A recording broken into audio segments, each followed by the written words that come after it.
So I'll introduce our four panelists. They did not sit in the order I have them on my sheet, so I'm gonna have to think on my feet here. Okay, Sal, is it Penta? Penta, sorry. Sal Penta is the president and CEO of Comfort Keepers of Ventura and Los Angeles counties. Comfort Keepers offers personalized caregiving services to seniors, people with disabilities, and their families across the greater Los Angeles region, dedicating to improving their quality of life while maintaining their independence and helping them experience the fullest lives from the comfort of their home. So thank you for joining us, Sal.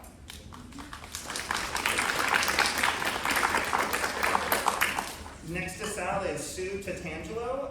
She has over 40 years of experience in developing and implementing innovative programs to improve the quality of life and health outcomes for older adults, individuals with disabilities, and their caregivers. She's earned national, state, and local recognition for program innovation, systems change, and partnership collaboration. And she serves currently on the board of the Brain Injury Center of Ventura County, the Ventura County Credit Union. Can you give us like good loan? No? Okay. And the Advisory Council for the Ventura County Area Agency on Aging. So thank you for coming, Sue. And next to Sue, I meant to double check. Okay, Janice Aharon Ezer. Okay, I got it. All right. Janice Aharon Ezer is a licensed marriage and family therapist. She brought the Caregiver Navigator program to Community Memorial Healthcare in Ventura. She serves as the Caregiver Navigator, where she provides customized support and behavioral health interventions for families caring for loved ones with medical, psychological, substance use, developmental disabilities, and dementia. So thank you for coming. And then finally, Maureen Hodge is a licensed clinical social worker with over 30 years of experience improving the lives of vulnerable populations through macro-level systemic changes and micro-level program enhancements. She is currently the Director of Ambulatory Behavioral Health and Grants, leading in program development and service integration to support high-risk patients across 2 acute care hospitals, 5 urgent care centers, and 26 ambulatory outpatient clinics. Thank you, Marie. Okay, so I'm just going to throw out a question for all of you, whoever wants to answer it. So caregiving often goes unnoticed in healthcare discussions. How would you describe the role caregivers play in the healthcare system, both formally and informally?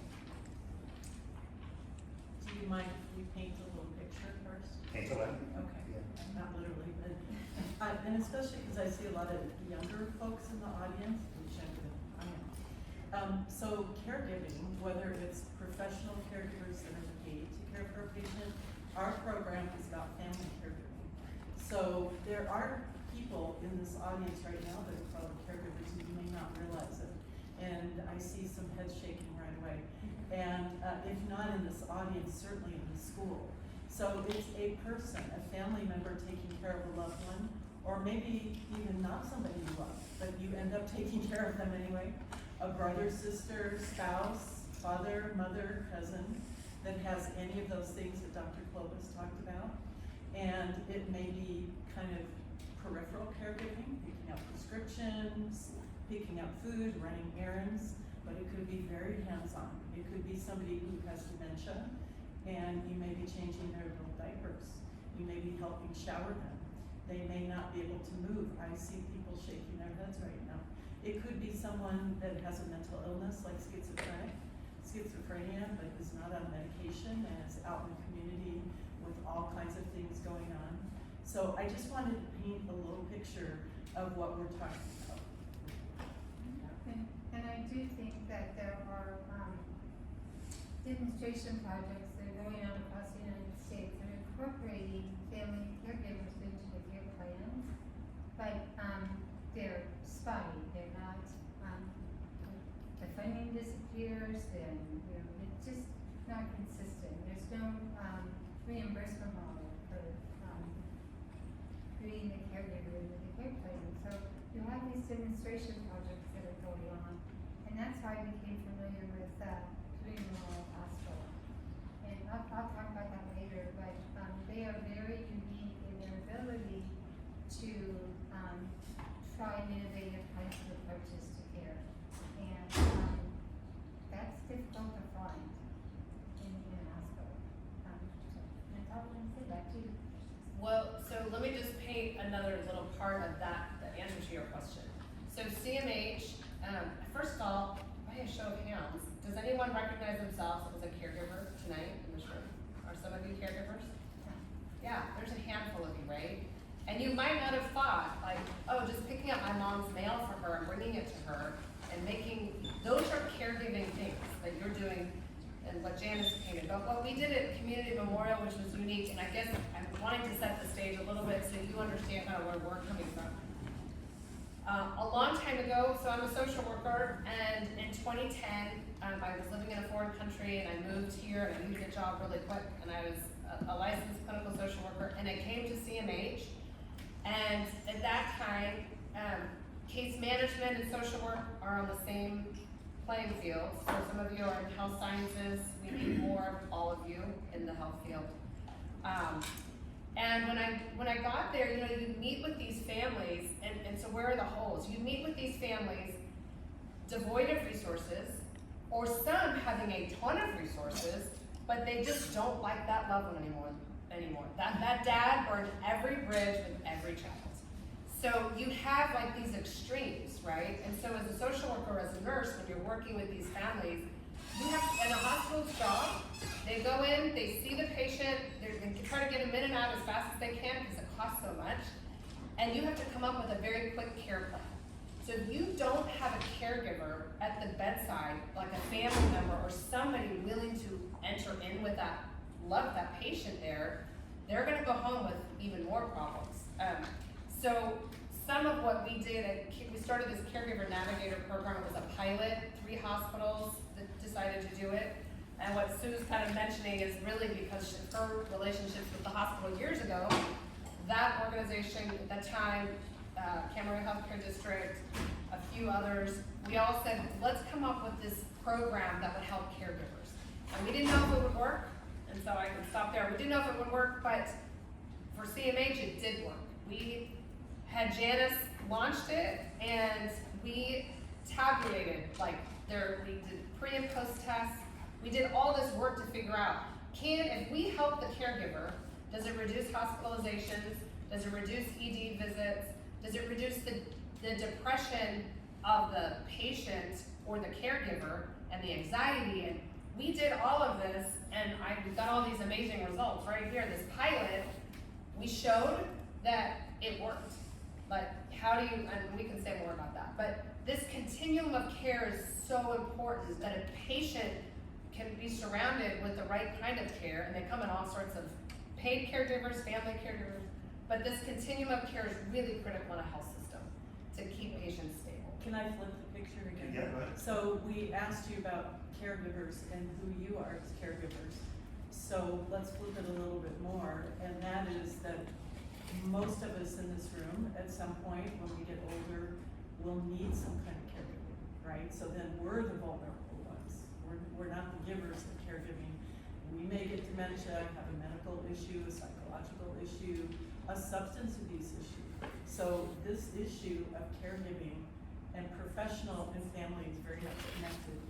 It's gonna hit all of you, whether you become a nurse, a doctor, an administrator, or anything else that's connected to that.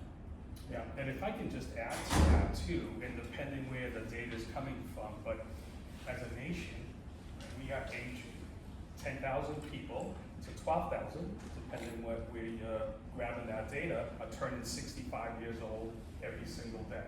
And that's gonna happen through 2027, mid-2027.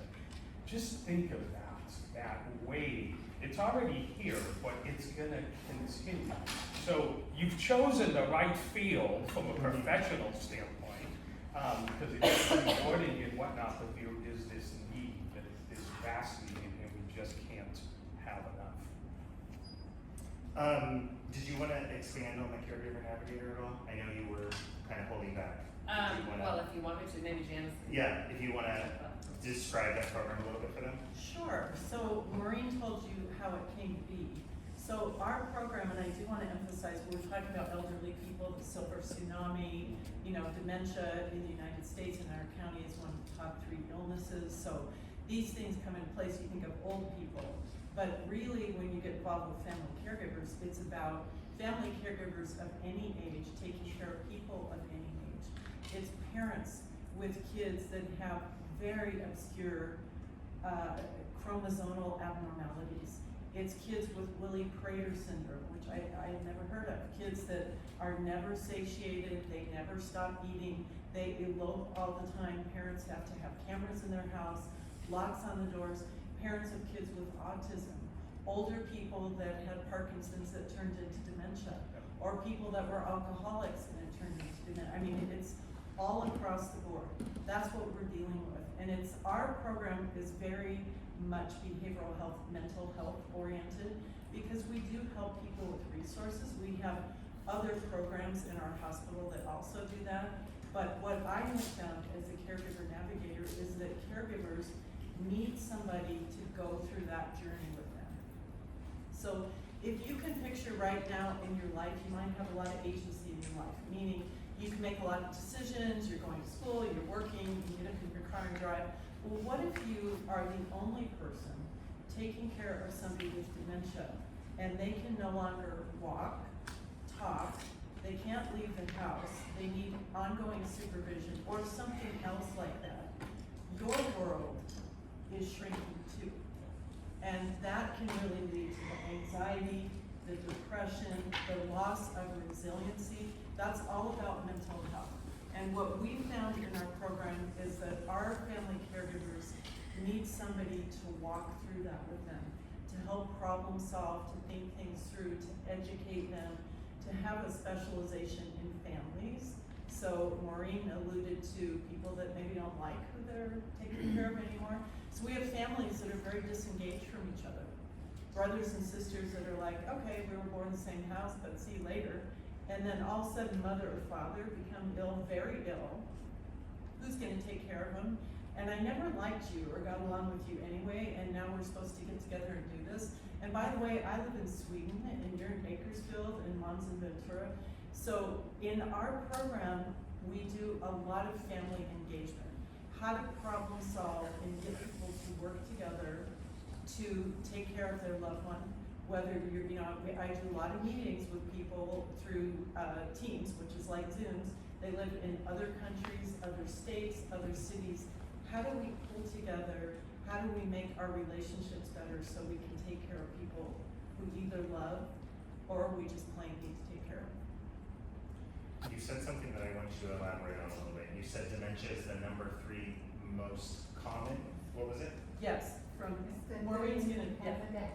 Well, Yeah. in dementia, it's the 3rd leading cause of death in Ventura County. In Okay, so- California, it's 5. Believe it or not. So it's higher in Ventura County, but how do we know that it's number 3? That's what I wanted to hear about. Maureen can talk about that. Oh, so, when we do a community health needs assessment. So, I don't know, are you all familiar, have you ever heard of this before, the community health needs assessment? You might have filled it out at some point. Some people should. Yeah, so that, the CHNA, so this goes out every 3 years. They put out this community-wide assessment, and they ask the entire county of Ventura, what are the highest needs that you have as a county? Like, what's most important to you? And so we all get a chance to state what we think. And the number 1 thing, the last 2 cycles, so 2022 and again now 2025, it just got released, is behavioral health is the number 1 problem. And that beat out everything else. It beat out the cancers, the dementia, it beat out everything. What that says something though, is that mental health that we're all experiencing, especially since the pandemic, is such a crisis that people are feeling that. And we know that when people have depression or anxiety, you might, the room this size, I'm sure many of you have experienced depression and anxiety, probably at like this level. But when you have when you have to take care of your mom or your patient or whoever it is, that can just go way up. The crisis can just really lead to a lot. So this community health needs assessment kind of helps us, guide us as a county to decide what are we gonna focus on in the next 3 years? What major things should we take on as a county to make sure we're attending to this? And in 2018, was it? At that one is when it was the first time they ever asked, and Sue was behind that, they ever asked, what's the caregiver situation like? And We had to fight to get it on the survey. There were probably, I don't know, 25 of us in the room that were going through the questions that were going to be in the survey that would determine where the hospitals were going to go and how we were going to solve the problems together. So there were probably 5 of us who were dealing with older adults and dealing with caregiver issues. And we really stuck the bottom box to be able to put the caregiving issue on the survey. And since then, it's been there. And it still remains, I think, in the top 5 issues that our county members said is a need. So we have kept the caregiving issue in front. But like Sue said, I feel like CMH, we're kind of unique. We have some really cool people that we just keep forcing the issue. Like, we're not gonna back down, we're gonna keep it going. And 2 of the other hospitals already dropped out. They didn't see, staffing or whatever, budgets come up or they can't rehire and they're like, okay, program gone. But we as CMH have seen how important, how transformative it is that we've now become a national model for what we're doing, and it's really. Well, and also we asked you about your picture, so, I just met you. But the 3 of us are or have been caregivers. Coincidentally, both of our mothers had Parkinson's. My mother didn't have Parkinson's, but it went to Alzheimer's late stage. So we got to understand from our perspective what it's like. And that drove kind of our hearts to really stay with the program. So I asked, oh, sorry, Denise. I was just gonna say that, I was done with a brain injury. He's 53 now, but his brain injury happened through a motorcycle accident when he was 22. And it was a severe brain injury, so he's partially paralyzed. So from the time he was 22 to 53, I'm his conservator, I'm his caregiver.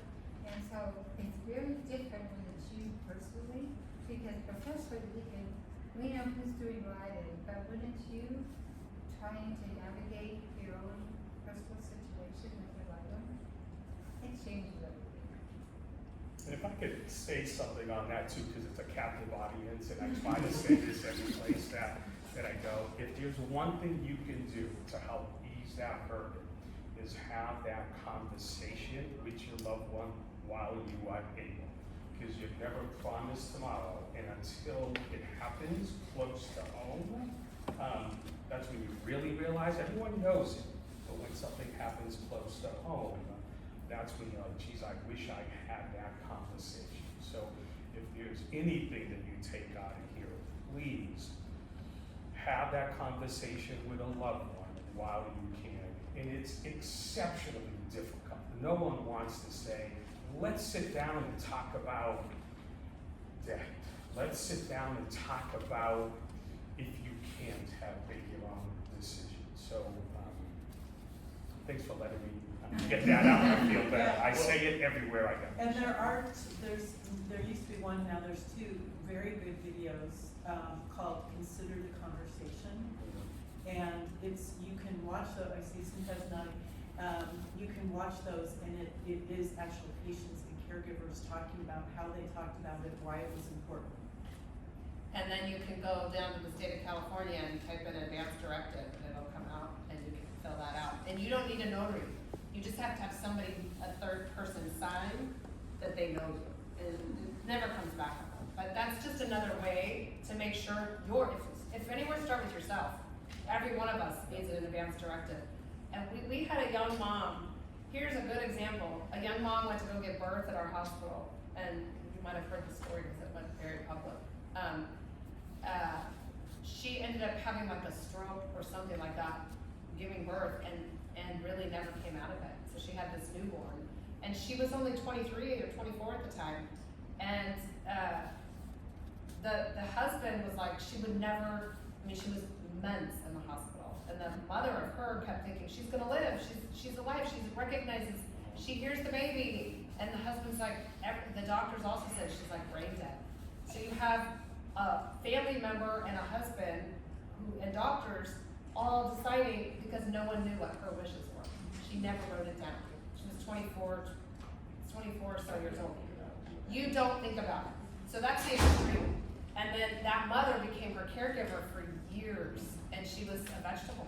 She never got out of it. So anyway, we are caregivers in all sorts of ways, but yeah. Okay, so this is all just in from the first question. 25 minutes in, but I Sorry. I do want to kind of connect the dots for the students. So I asked about how you knew that dementia was the third biggest cause of death. So, we teach you all about community health needs assessments, but this is what we do with it. So this is an organization that took that data and said, how do we address that? So, it's the obligation of not-for-profit hospitals, but that's why they're here, and that's, I just wanted you to see that we're not just teaching you about these concepts, they actually are implemented and we apply them. Okay, we're obviously not going to get to all the questions. So I will ask you, what do you see as the greatest challenges facing caregiving today? I think, go ahead. No, please. I think it's so encouraging to me, and probably to all of us, that you have the topic of caregiving in your health science department. This is, it wouldn't happen 20 years ago, it wouldn't happen 10 years ago, and even 5 years ago. But I come from a community-based organization. We're not a medical law, we're a community-based law. We're a government, and we had decided that we had to invest in evidence-based kinds of proof. Because before, we got a grant and we just had to say, okay, we fed 40 people. We didn't have to say any health outcomes. But when you begin working with a hospital or a health organization, you have to be able to document that you make a difference. And so, having you here and hearing about different approaches to caregiving and what the evolution of caregiving and what it means to have a caregiver in your plan and how it affects in a positive way health outcomes for the care recipient and the caregiver. I'm just very encouraged that we're all here together. Yeah, I think two things. To me, it's emotional, right? And we were talking about that. It is to care for someone is so rewarding and fulfilling, but it is very difficult as well, and it's trying. You have to have compassion and patience and more patience and more patience. You can feel isolated, so that emotional piece is challenging, but there is help. And then the second piece is financial, right? I employ a bunch of caregivers, and we pay caregivers. From a family, if you're a family caregiver, well, you don't get paid for that, right? There's certain rules and whatnot, but on a whole. And if you're caring full-time, picture what that burden looks like, right? So those two are front and center in my mind. How do we make that impact? And every time, I'm involved in legislature to try to make a change, those are what's always on my mind. I think you nailed it. The emotional and the financial impact are tremendous. There's lots of ways to do caregiving. So there's paid caregivers that we pay people to come in and provide caregiving services. And then there's if people make a certain level, not so much, they're more minimal level of care. So often family caregivers can get paid through IHSS. Like there's lots of ways, but at the end of the day, I was saying before we started, when my mom got Parkinson's, my dad could not take care. My dad, he's sharp as a whip, but he could not take care of her at the level she needed. So the last about 2.5 months of her life, we needed 24/7. We went to actually go to a home to go look at the home. Like we were like, maybe she could go to a step down, like not a skilled nursing facility. No, none of us were like, we're not putting her in there. Like we just couldn't do it. So, but it cost over $100,000. And who has that kind of money? We were fortunate my dad did, but that is not normal. Like most of us don't have $100,000 And now my dad's nearing his end of his life, and he's afraid of now running out of money. You know, like he doesn't. So these are things that families have to deal with all the time. You all come from a family system where you're thinking about like, oh yeah, what are my parents doing? And my grandparents or your great grandparents might still be alive. So the other part that Sal hit on is the systemic piece. And I work also at a level of advocacy. We are working at a state level, which we don't really think of this. When I went into social work, I didn't think of all these things that affect. You have this one family system being affected, but if the whole system of care, like how the money flows and how it comes to help support the family, if that's not working well in our system, then the one keeps suffering. So I feel like we showed with this Caregiver Navigator program all these improvements. We're trying to take it at the national level. Like we're speaking, coming out next month, at a national level, trying to let people know like, what's the caregiving issue? And how do our systems in the state of California and in other states, how are they caring for the caregivers? How do we pay for this cost? Because there's going to be such an influx of people over 65 needing care in the next 10 years. And there are not enough caregivers, not enough people young enough, and they're not going to get paid. You're all in college right now. You are going to, a job as a caregiver right now, I don't know what the pay you're paying, but I know with my neighbors, they're like paying like $25 to $30 an hour for somebody to come. That's a lot of money for these families. So anyway, the system work is really important at the state level. We work with the Department of Aging, and Sue and I both are on this area agency. You're on the board for the Area Agency on Aging. That's our local body that's trying to address it, the local, but really has to happen at the state too. And we do advocacy at the state and federal level. Yeah. And one thing that I want to mention is that if you're lucky enough to have money to have a paid caregiver come in and help you provide care, but many families don't. And often we have found that you have people with compromised health, older adults with compromised health, taking care of older adults with compromised health. And it's a recipe for disaster. You know, something is gonna fall apart, and an agency will have to come in and try to put it together, but it's so difficult and it's hard to achieve for us as well as the family. By the way, if you're in our audience and you're one of those people who said, yes, I'm a caregiver, the one insurance that pays for you to be a caregiver is Gold Coast Health Plan and Medi-Cal. So, yeah, the season looks like, oh, maybe we can talk after this, but that's important to know. An issue is linking family caregiving to professional caregiving. We need professional caregivers. We've talked about the price of that and how it's hard to afford that.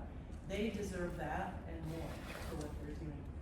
But the profession of caregiving, there's no certification for it really. There's no degree for it. It's not very professionalized. We live in a really expensive place. And so maintaining caregivers in assisted livings, in home health companies can be very difficult. So we like to advocate, we would like to see training programs for professional caregivers so that the profession is more esteemed and it's more sustainable and people get paid better and the companies can afford to keep them on, and so that there's a more robust resource for our families. So there's a big connection there. That's actually a good segue to our next question, and Sal, this is for you. So your organization's philosophy emphasizes recognizing the quote inner spark unquote in those needing care. So how do you train your team, your employees, to nurture not just the safety but also the dignity and the purpose of the experience? Yeah, so there's a bunch of required training that exists for caregivers now, right, to be certified, and you have to do certain courses. But we go above and beyond the comfort keepers, and one thing we do is we use the Ford model of communication, right, and that last part is just, and for the folks that aren't familiar with that, it is basically asking about family, occupation, recreation, age ranges. So when we are talking to people and we're going in, it is just how do you bring out that person history that they may have and have them start talking about themselves. you know, something that always hits on. I'm originally from Boston, and that's what this accent is all about. So go Dodgers, because the Red Sox are in it. But next week I fly to my mom to fly to Boston to see my mom. She's 86 years old. And an exercise we always do, or an event that we like to do together and spend some time, is pull out old pictures. And I love seeing pictures of her when she was 30 years old, when she was 20-something years old, because we don't have anything digital, right? It's all these old pictures. And just that smile that comes over someone's face. So, you know, I said earlier, if you can go home, please, you know, have that conversation. And maybe something else to do too is, as you're sitting with someone, because they were once your age, right? And probably have the same dreams, ambitions, desires. Maybe a little different, right? But on a whole, we still have that. And we focus on how do we get that out of people, and how do we talk to people about that.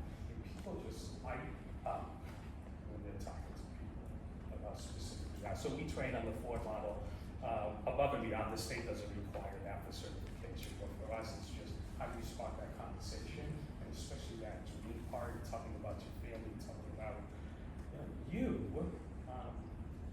Yeah. Thank you. So Sal, I had this specific for you, but I think maybe all of you can contribute to this. So before I ask the question, older adults and others who need caregiving, and you alluded to this a little bit, Maureen, where do they usually want to live? Home. At home. Okay. So what, in all of your experience, what practical supports make the biggest difference in enabling caregiving receivers to stay home, in the home? I would say have that conversation and find out what the wishes are. You know, the stats show 96% of people want age in place and remain at home. Those are the stats.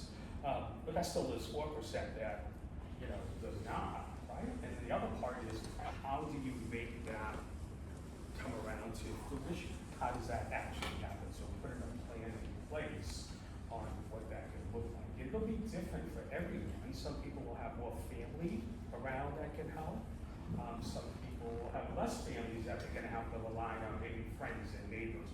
There is so much good in the community, and especially Ventura County. We just have some incredible organizations, nonprofit organizations, caregiver supporters, Caregiver Health District, Senior Concerns. I can just go on and on. Just research those. They're great resources to help bring in. And then you can start talking about, you know, the grab bars and the tripping hazards and all that stuff that exists in the home.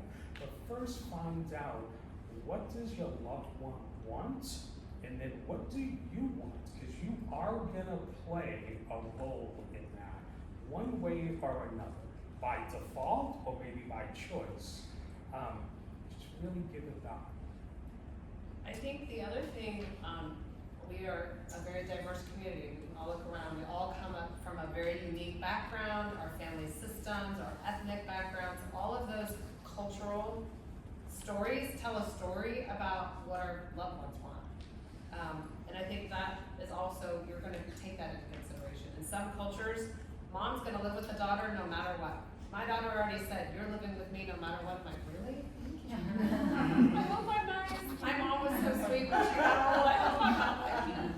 If I get dementia. But those are things that you think about. Like, what does my family want? You know, you might be really young, you're like, oh my gosh, I am done. But the history of your family unit is like, no, the mom or dad moves in with you, or you share the space. And like my dad, he wants to live as independently as possible.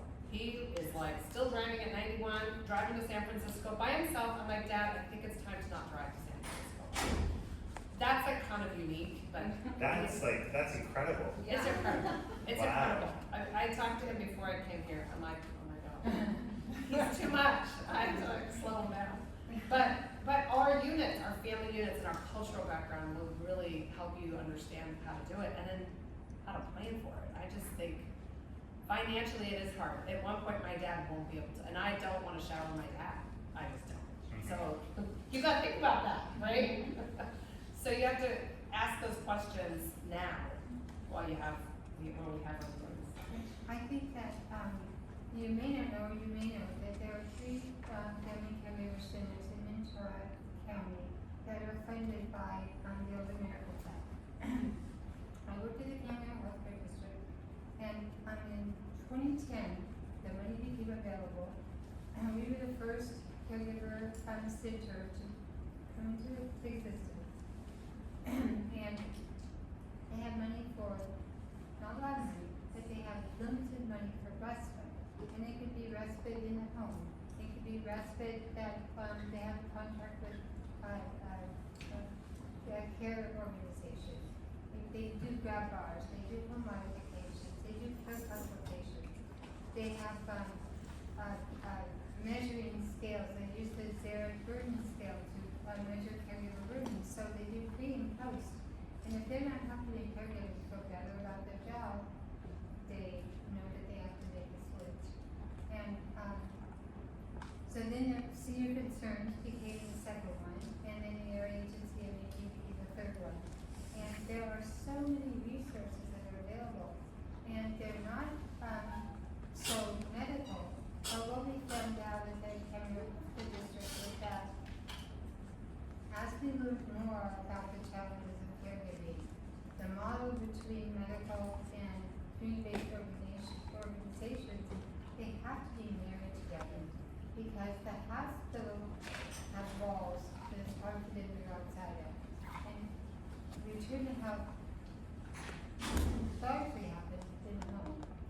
So you have to have those home support systems available to you to just give you the energy to keep on going. And I'll just give our plug. So I think our county is very unique, honestly. I think Ventura, and I've lived in different countries and different counties. In this caregiving world, so the 3 of us, and you're welcome to join Sal anytime, we started something called the Caregiver Coalition, because we work with such amazing people in our county, but everyone's kind of working in their own silos. As a health system, when they come to the hospital, you get them out. Get them with the right people, and the goal is you don't see them back. You don't want that person back in the hospital. But now, CMH has 26 outpatient clinics, and every hospital has the same issues. They have all these clinics where their primary care is being taken care of. Now we're talking to each other much better than we used to even 2 years ago, in my opinion. But now a hospital cannot do without community resources. Like, we have to work together in order to help, because there's too few resources, there's not enough. So we started this Caregiver Coalition about 3 years ago, but it is really taking off. All the agencies that have anything to do with caregivers, we want them at the table. So it's just another way, if you have an interest, you're more than welcome to join us. But we're trying to figure out, like, is there a secret sauce? Really, no. It's really communication. It's really spending time together. It's really talking to one another, calling, the doctor now calls, the home health agency or the adult protective person. Like, maybe grandma got called on by APS, but you're doing it because they need services in the home. And now we're talking and we're trying to help the patient get stable. And it really is about communication and collaboration. Yeah, and I think educating the public, right? When you set it up, because there are all these resources, and there's a lot, not enough, but there is a lot, especially in Ventura County. But it's surprising and shocking how many people really don't know what exists until something happens. So it's going to happen. It's going to happen. So have the conversation now while you can. And some things that are gonna happen are expected. You're gonna get older, your parents are gonna get older, your siblings, your boyfriend, girl, whoever it is. But there's going to be things that are completely unexpected in your world and have been unexpected in our world for sure. So maybe another good place to start is thinking about your siblings and your parents that are getting older and talking about what your goals are together as a team for that. That could be a really great place to start. I do want to emphasize, if you're in the audience and you're a caregiver not of an older person, there are not enough resources. And that's a big part of what we're trying to do in our coalition, is really recognize people like you that are taking care of not older people, people with developmental disabilities, substance use issues, mental health issues, or medical problems, but they're not older. We have a gap in resources, and that's what we're trying to work on with the coalition. So I just want to remember that for you, if you are one of those folks. Janice, we've talked about the Caregiver Navigator program a little bit. We talked about what led to its creation from the needs assessment. Since it's such a unique program, can you tell us a little bit more about it and the outcomes you have seen? So what I say to people is that it's, in some ways, it's hard to explain because it's very customized, and I've now told you it's about families and it's about medical, cycle, all these different things. So really what I do is I zero in with people and find out what the barriers to care are, because there's another thing we haven't talked about, and one of the most irritating / frustrating / exhausting things for caregivers is to deal with our healthcare system. As much as we try to do a good job, people have trouble getting soon enough appointments, getting people to answer phones, getting orders in, learning how to speak the language. If you can imagine that you're taking care of a loved one that has lots of comorbid illnesses, many of them, and they're getting out of the hospital and they have a catheter, they have all these medical needs, and you're the person that's supposed to help with all that, it's pretty scary and overwhelming. And sometimes our healthcare system doesn't do enough to prepare people for that. So, there's all these different issues, each very individual. So the Caregiver Navigator program, I really try to zero in on how confident are the caregivers. I ask them, are you a little bit confident, somewhat confident, very confident, and try to really beef up their confidence, beef up their educational level about what the issue is. Do you really understand schizophrenia? Do you really understand dementia? Do you really understand what to do, how to navigate the behaviors of people with dementia? So really zeroing in on what are the sticking points with our healthcare system, with their knowledge about what's going on with their loved one, and where their mental health is at. I assess that through the PHQ-9 depression scale, through the GAD-7 anxiety scale, through the Zaret caregiver scale, and through his resiliency scale. So I ask them 10 questions about themselves unrelated to caregiving. So how is it for you, how are you managing difficult feelings? What happens to you if you have an illness and a hardship? How easy is it for you to bounce back? Do you consider stress and coping with stress a deficit, a liability, or a positive thing? So I'm assessing people's resilience, and then we're putting all that together, and I'm walking along with them in the journey to talk about problem solving, thinking things through, beefing up their resources, their mental health resources, and just really going through it with them. So, but let me just say what some of the outcomes were. There were 3 hospitals that did the pilot. The Ventura County Community Foundation funded it. We kind of modeled it off of a program in Santa Maria. They had some success, and we're like, let's see. And we joined with Cameron Healthcare District as a community-based organization providing support groups and classes for parents. So when we had a caregiver navigator, our model was in the outpatient. I see one of our clinic managers here tonight. We are a team whenever we do anything, honestly. You can serve the patient in the hospital, but when they get out, they're seeing their other doctor in the outpatient, so you really have to communicate and talk to each other. So with the pre and post test that Janice and the other 2, well, really only one other hospital. The one hospital did it like their own way and it failed. So we knew that didn't work. We saw that we did it in the outpatient system, and St. John's had a caregiver navigator in their emergency room and did it inpatient. So between the 2 of us, but we produced the most outcomes, and I think it's because the program we did it, the way we did it. The care recipient, so the care recipient, their reduction in hospitalizations were at 34%. This is within 3 months. Why is that important, Marie? So that's important, because in a health system, if a patient goes into the hospital and gets out, a hospital gets dinged if they go back in within 30 days. It is a huge cost to a hospital. So you want to resource that patient really well because it's so expensive. The healthcare is so expensive. So that reduced the care recipient 34%. And then the ER visits decreased 10%. The caregiver, the person also caring for the patient who had their own, like that's when she was doing the depression scale, the anxiety scale, she was doing that with all of them. They reduced 30% in hospitalizations. Because when you have people caring, you know, one time we had one patient who was in the hospital, the caregiver was caregiving, the patient goes home and the caregiver ends up back in the hospital because their anxiety was so huge and they end up having a heart attack. Like, the whole system's broken, right? And then the caregiver reduction, ER visits went down 43%. And we saw the depression, the anxiety, the caregiver, the burden, all decreased.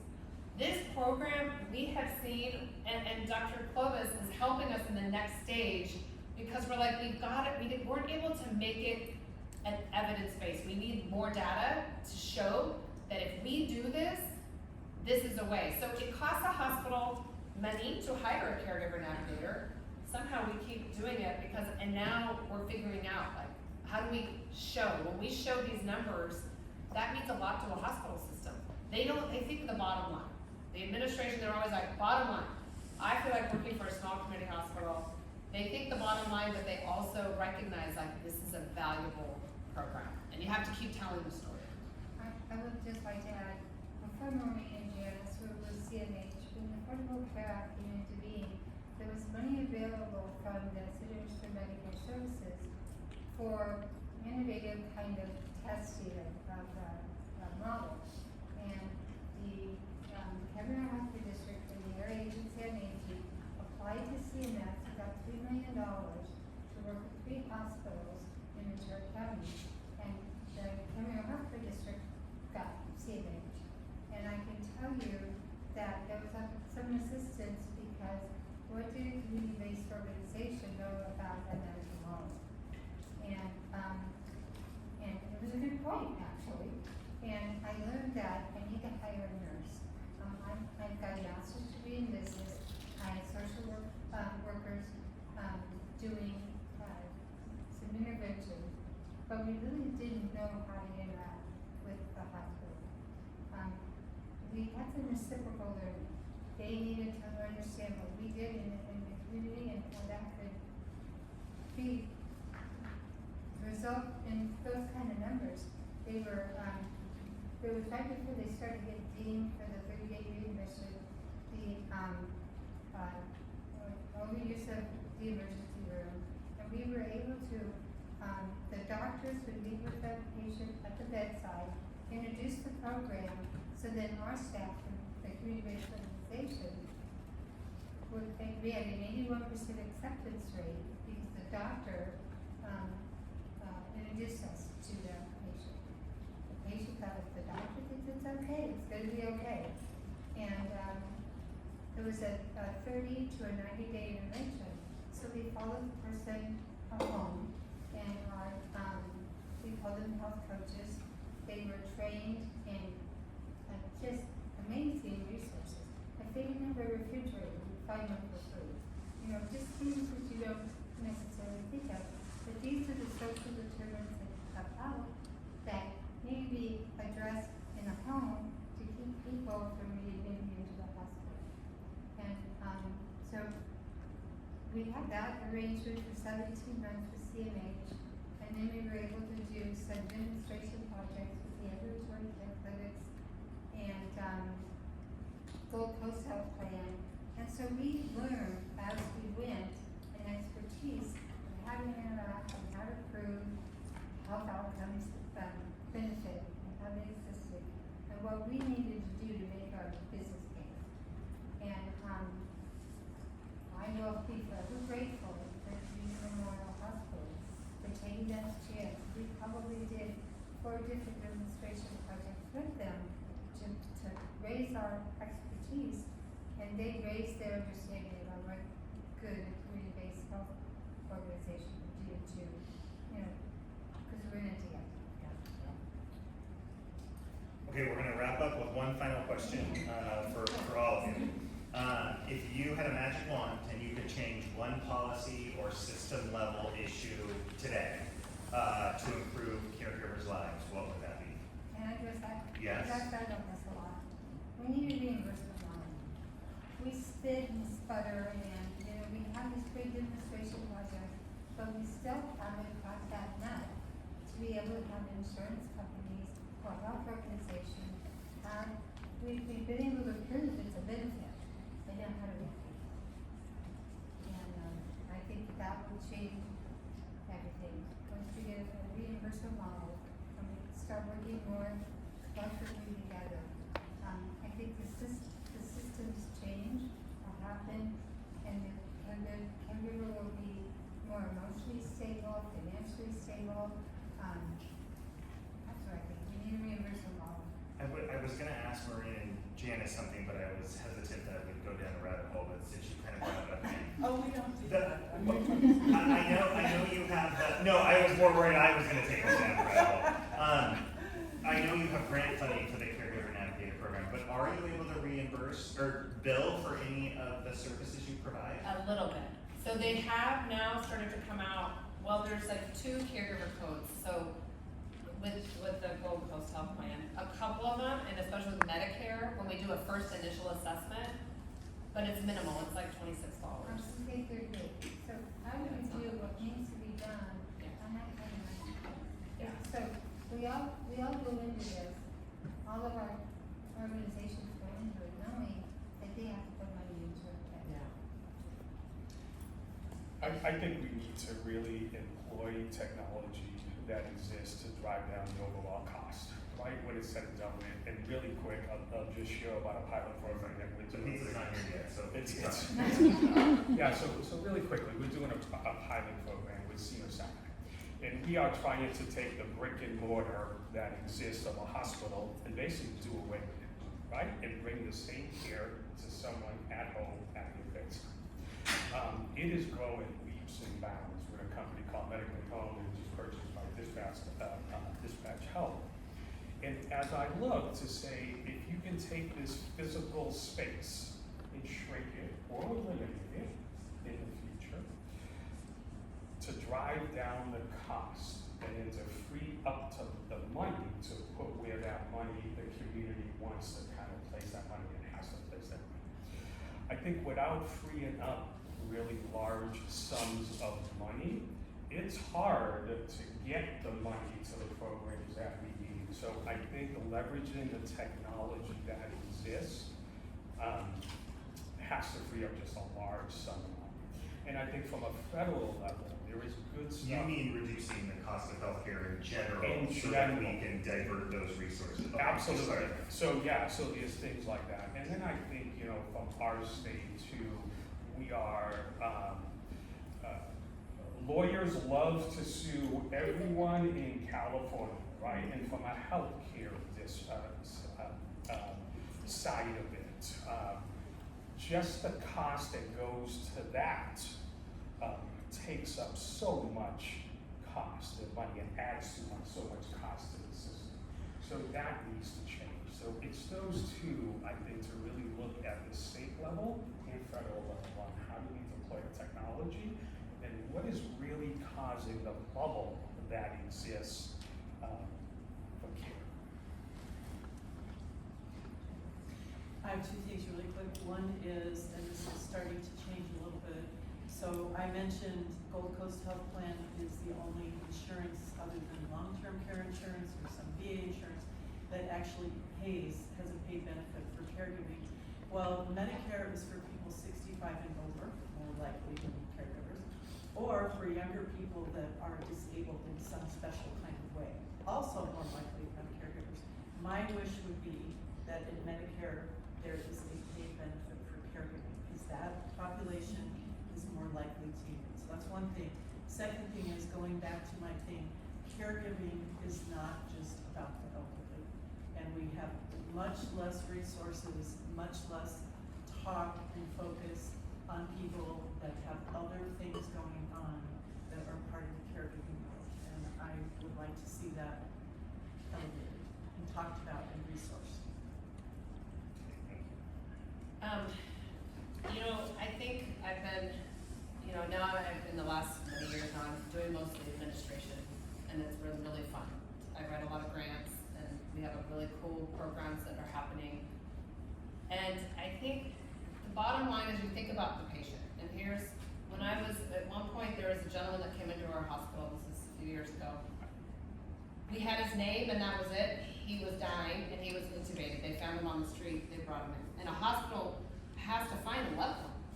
It took us 3 days. I called every single homeless shelter. Nobody knew who this guy was. Nobody knew him at all. And I finally prayed, I'm like, God, please find one person. He's gonna die by himself. He was on the street. That's your worst. And so the good part is I called this Ojai food pantry, and this guy answers the phone, and he's like, oh my gosh, I do know that guy. And he told me a story. He was from, it was the saddest story. He was burned every bridge, and he was alone dying. And I said, would you want to just please come and be at least one person? I kept telling the man, laying there, I kept saying, I'm finding somebody for you, I promise. Like, I was so heartbroken that this man had not one caregiver in his life. And then we did find somebody, and he was there, we were all there for his passing. It was beautiful. It ended up being okay, but that's like your worst. And at the end, there's just so many of us that could do better about how to care for these caregivers. There's respite that the caregivers need. It's very expensive to pay for somebody when you are caring. We need to cover so these caregivers, they can go out for 4 hours and get away from their loved ones, rejuvenate, go to that wellness thing, right? So I feel like the respite is a need, the caregiver, how to find a formal reimbursement structure has to be instituted. And when I look at, we can charge this much for care, like Janice is, like if she had her own private practice, she's not choosing that, right? Right. But we don't do that, we're offering this. And I think, none of us go into health, well, maybe it's gonna be a doctor, but, I didn't go into social work because I'm gonna make all this money. I really care about people. And at the heart of it, we go into healthcare because we care about what's happening. And when I think of the caregivers and how much we need to do for them, there's just so much. I feel like we're just skimming it right now, and it's been really fun because we're seeing a lot of cool things. This pilot set us up to really care for the caregiver in a new way. So we're trying to sell it across the country. Like, you guys need to do this. You need to join us. So we're trying, but if there was a formal reimbursement structure so families, it doesn't decimate them. That's something, I do believe that. Okay, thank you. We will open it up to questions until the pizza gets here. It's officially 3 minutes late, so Dr. Dixon is on it. Okay, any questions? Marshall. You mentioned that of the 3 hospitals that started the programs, who dropped out? Why is that been so effective? So we did it, so the one was CB in Venice, and they wanted to do it with a nursing thing, and they said, well, we're gonna find the caregivers and send them letters home and hope they call us back. I'm gonna tell you that person I'm not comfortable. And we knew it, and we kept trying to tell them, and they didn't, but they were like, no, we're gonna do it, and she was very passionate, and it failed miserably. And then St. John's really wanted to do it right, and they had a great caregiver navigator, and then I think they didn't have leadership that could settle. And this is all part of, unfortunately, it's part of what you have to do if you're in any kind of leadership position. You have to sell and show people why this is important. You've got to tell the stories. So you can have a great caregiver navigator, but if you don't have to tell the stories. I think at CMH, I think Janice and I are a good team, and we have good leadership, and we have just kept it in front of people because we saw the outcomes. I just want to add the care transitions program that I talked about that we got funded from CMS. Those 3 hospitals were involved in it. But again, for whatever reason, the CMH stayed with it, and St. John's and Evans did not. And don't know what the issues were inside the hospital, but they have many challenges for sure. But these guys stuck with it, and, I think they're grateful to be a part of it. Yeah, and the district was really like, every time we have a caregivers, we were like, we gotta send them, you know, they're overwhelmed. So they get Janice, and she just helps map things out, like, when you talk to the caregivers and the feedback for Janice is like, but they finally feel like they connected. The other big piece we did in this particular grant is we also measured what it was with we wanted to include the doctor team. So we didn't wanna just be out there, so we made that part of it, and then the district, we'd send them to their, classes for support. So we were trying to be really innovative, and like, how do we show if this works or not? And yeah, I mean, literally, you have to keep telling the story, because I think the cuts are coming even worse. It's gonna be bad. We're gonna keep at it, because we're Yeah, showing we're it. gonna keep at it. Other questions? Come on. I have one. Yeah, good. It might be, way off. We have programs like nursing where myself included, I was a single mom 5 years ago with 3 children, didn't know what to do, I had no education, no background, and I was like, nursing, 2 years, I'll be making good money, I can support my family by myself. Of course, nursing program is so effective now, so it's even more difficult to get in than my mother, who's been in RN for 30 years, was for her. Can we start introducing programs, like caregiver programs, so that not only are we getting a little bit of the medical knowledge, but we're also getting bedside knowledge. I work with family care districts in the day center, and I deal with people who, live with dementia all the time, and I love it. It's the greatest, most rewarding job that I have ever had with my children. And, but I feel like there is definitely a lack of knowledge or even, you know, people think it's all just medical, and it's not. It's not always medical. Sometimes we don't have that, and even the medical people or medical professionals don't always have that knowledge of caregiving. So is there a way that possibly in the future we could implement programs where we're gonna go to, you know, caregiving 500 so that we can learn how to be better caregivers without the medical side of it? I That's think, what we like to do. yeah, and from Comfort Keepers, we provide non-medical care. And our partnership with Cedars-Sinai is putting that But is it piece like in college place. resources? What's Like, that, is sorry? it like college, accredited? Like, that's what I mean, like, can we bring it to this collegiate level?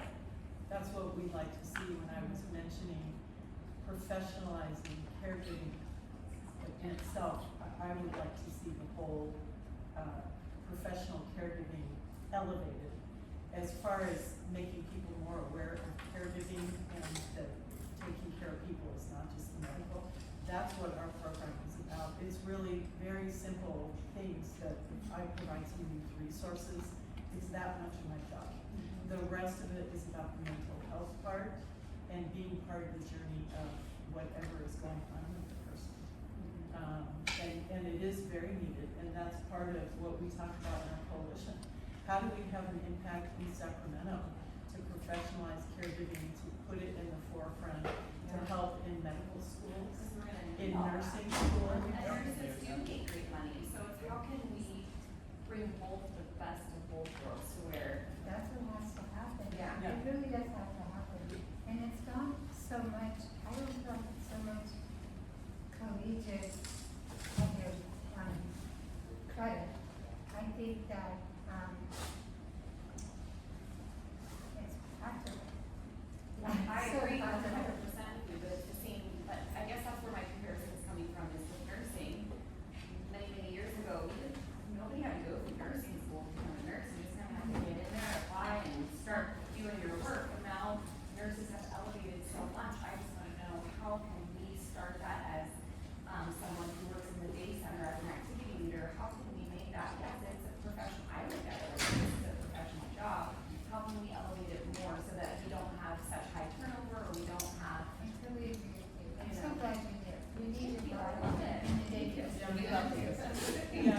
They're a big partner. And as far as the coupling with nurses, you're talking to 2 women who between us have 3 daughters that are nurses, right? I was raised by one. So, yeah, so I can tell you, as someone who's gonna be a nurse and probably talk to my mother, dealing with families of the patient is a huge part of your job. It will be a huge part of relieving stress of your job if you understand what caregiving is like. That people get freaked out, they get anxious, they get nervous, they file a lawsuit. You know, just understanding what it is all about is huge. I'd like to see it in medical school training, nurses training. I'd love to see Everything. something like side by side, so here you have your RN that has your bedside that's doing all your medical stuff, but then you also have a caregiver that comes in and is teaching the family, like, at the same time, not just the medical stuff that they're learning, but also the emotional stuff and everything that goes with that, that is equal to an RN or an LPN, you know, different levels. They are doing, there's these quality measures hospitals have to do, and just now, the caregiver, and Janice, like, I'm like, oh my gosh, here we go, like, finally it's here, because now there's a quality measure to make sure that before they leave, somebody comes in and teaches the family. It's like we're trying to incorporate this caregiver navigator, but I have to have more money to hire somebody. So it's like revolving, we're like, yes, we're gonna do it, and I'm like, we have one person. And I'm with you because we're part of the same continuum. Yes. Professional healthcare people need to be elevated, what's the salary, Absolutely. because they keep people out of the hospital and the ER. They do help educate caregivers. But So, we're looking for. yeah, Right, we're, right. you know, doctors, nurses, we're all on the same caregiver navigators, we're all part of the same continuum. Okay, so the pizza is here. Yeah. Yes, I can smell it. So first, please, a round of applause for the pizza.